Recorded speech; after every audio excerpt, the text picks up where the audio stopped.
Gold futures. In this video, I'll be going over my trade idea of the week and the day-by-day probability model.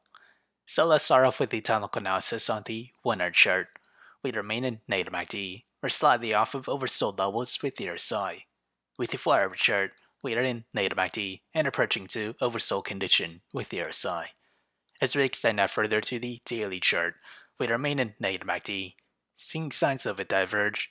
As we examine GLD, my trade idea for the week, my trade position size for is less than 1% of my portfolio. My entry is at $165.91 for my long entry.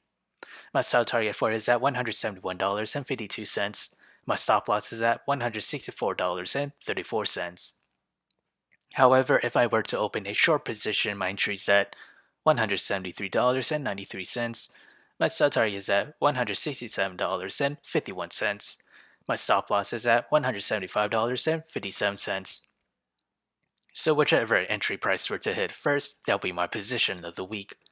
So how did I develop these trade ideas? It all comes from the day-by-day probability model.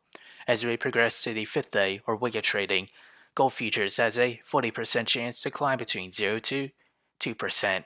To the downside, it has a 20% chance to fall between 0 to negative 2%, and a 40% chance to fall between negative 2 to negative 5%. So if you enjoyed this content, feel free to like, comment, subscribe, and thank you for watching.